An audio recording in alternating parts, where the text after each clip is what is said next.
Hey y'all, and welcome to Politibrawl. My name is Brian, and Trump's Department of Labor Secretary, Lori Chavez-DeRemer, goes toe-to-toe with Bernie Sanders, and even he had to back down after this exchange. Let's dive in. In 2021, President Biden signed the Butch Lewis Act that prevented the earned pension benefits of some 2 million union workers and retirees from being cut by up to 65%. There are people in Congress who want to undo that enormously important legislation. What do you feel about the Butch Lewis Act? I support the Butch Lewis Act in protecting their retirements. You will go to the wall, to go to the mat supporting it? I do support protecting people's retirements. Federal minimum wage is 7.25. State after state has voted to raise the minimum wage. Somehow we can't do it here in Washington. 20 million workers are making less than $15 an hour. Do you support raising the minimum wage to a living wage?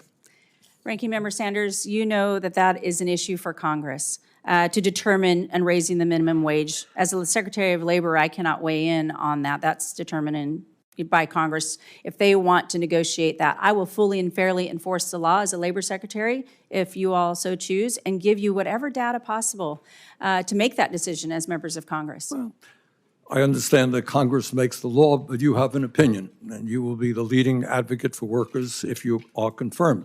Question, if you were sitting where I'm sitting, would you vote to raise the minimum wage to a living wage? Well, I'm not sitting where you're sitting hypothetically. I used to, but not any longer. But I do recognize that the minimum wage hasn't been raised since 2009, and the cost of living has gone up. But again, I cannot sit here and determine what that wage will be fully and fairly. I will enforce the law, but it will be up to Congress to determine because that is not in the purview of the Secretary of Labor. For instance, in Oregon, I know that in Portland, Oregon, that the minimum wage is almost $16 an hour, and that might work for Portland, but that's not going to work for Grants Pass, Oregon. And I know that local communities, states determine what's best for their economy. What we don't want to do is shock the economy. But again, sitting here today, I cannot determine as Secretary of Labor if it should be. Ms. Chavez-DeRemer, in his second week in office, President Trump fired Gwynne Wilcox, a member of the National Labor Relations Board, leaving the NLRB without a quorum. And what that means right now, that if workers form a union, vote to form a union, and the company says, well, I think that was illegal, it's unfair, you can slow up the process because there's nobody to go to. Do you believe that the firing of Ms. Wilcox was illegal? Which I do. President Trump has a right to exercise his executive power, how he sees in consultation with. Are you concerned that we do team. not have a functioning NLRB right now? The NLRB is separate from the Department of Labor, but I do believe that the function of the NLRB is important, and I will always take that into consideration doing my job. Are you concerned that we do not have a functioning NLRB now? Well, again, I have not been read in with President Trump, but he has a right to exercise his executive power, and I do believe the NLRB has an important role, independent of the Department of Labor, and I respect their position as an independent agency. Thank you. I am just so used to bad government. I am so used to the Senate just running roughshod over the Constitution, picking activist judges when they should be picking people who actually will follow the laws instead of trying to create new ones.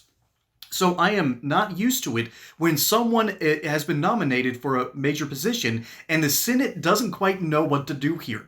Because Bernie Sanders is doing his best to try to put her between a rock and a hard place.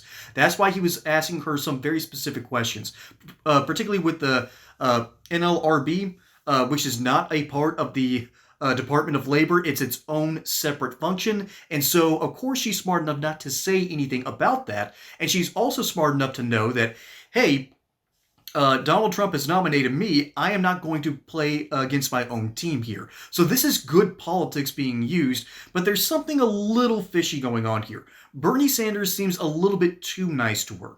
And that's because even though she's Republican, she's a very pro-union person. Now, as someone who has a whole lot of family from East Tennessee, mainly from the Chattanooga area, but we're used to supporting coal miners' unions. But that's kind of where the buck ends with my side of the family, particularly because, well, that should be where the dollar ends, because modern unions have been awful. The current teachers' unions, have been absolutely terrible and have been a net negative for students. Federal Workers Union, oh yeah, terrible. And then to talk about the minimum wage, so on one hand, she's smart enough to know that minimum wage is something that should be left up to the states and to certain areas. For instance, she was briefly a representative, a Republican representative from Oregon. And she's smart enough to know her own state and knows that a minimum wage in Portland isn't going to work on the other side of the state. Because remember, Oregon is half rainforest, half desert, rain shadow effect. So that's why you have Portland, which is one of the rainiest cities in America, compared to the farm-based, almost desert-like conditions on the other side of the mountains. So that's why so much of Oregon wants to leave and become part of Greater Idaho, but that's another topic for another day. But even Rand Paul is not happy with her nomination.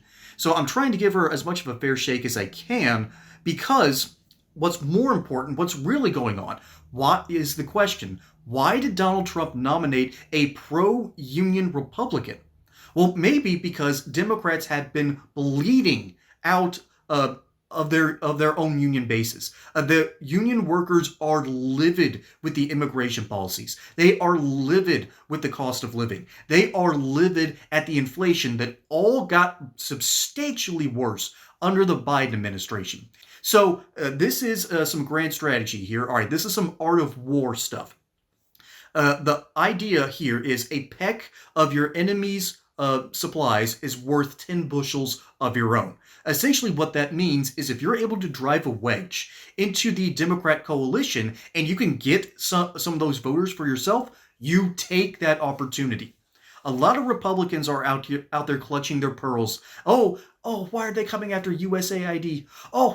Why are we deporting illegal migrants? We still have an issue with a whole lot of never-Trumpers that are out there clutching their pearls and going, why are these terrible things happening? Well, that's because terrible things have been happening, and it's time to start fixing some actual problems. So I am not a pro-union kind of person, but I like the way Donald Trump is thinking here. And even if that means that there's going to be a couple more unions hanging around, I will take that deal if it takes more forces away from the Democrat coalition, okay? Because of the way Donald Trump has moved the Republican Party, he has moved it away from traditional conservatism into some new waters. And you know what? Let me bring this up. Republicans have made inroads with working class voters. Despite decades of unions siding with Democrats and Trump's apparent support for firing striking workers, his populist appeal gained him votes from rank-and-file union members. And this article continues. Many major unions, including the AFL-CIO and the United Auto Workers, did support Kamala Harris. But the International Brotherhood of Teamsters declined to endorse a candidate. And Teamsters leader Sean O'Brien, you know, the dude that threatened to fight Mark Wayne Mullen and would have lost. Remember, Mark Wayne Mullen has done MMA. You don't mess around with that dude. And Teamsters leader Sean O'Brien spoke at the Republican National Convention. There is something changing in American politics. We are watching a new Republican coalition, and I'm going to be very interested, just as a political scientist, looking at this and seeing where it all ends up. But I can tell you one thing. It's not going to end well for Democrats. Bernie Sanders, while he's technically not a Democrat, does caucus with them. He might actually vote for her because she is pro-union. And again, I am not happy about being pro-union. I've seen what happens when people get unionized. It does not end well for the consumer. It's not going to end as well for the economy. But Chavez-DeRemer might receive some more support from Democrats because they know if they fully lose the union blue-collar working vote, it's over. It is over for the Democrat coalition, and that means 40 years of Republican dominance, which I hope happens because what Donald Trump is doing right now, and also thanks to Elon Musk, we're starting to see the issues of the bloat, the waste, the fraud, the abuse. All of the issues are being laid bare. And if that means a pro-union Department of Labor secretary, yeah, I'm willing to take that deal. But let me know what you think down in the comments below. I am very interested to feel the pulse about what's going on with this pick. Folks, my name is Brian. Hope you enjoyed that segment here on Politbro. Don't forget to like and subscribe. Catch you on the next one. And until then, y'all have a good one.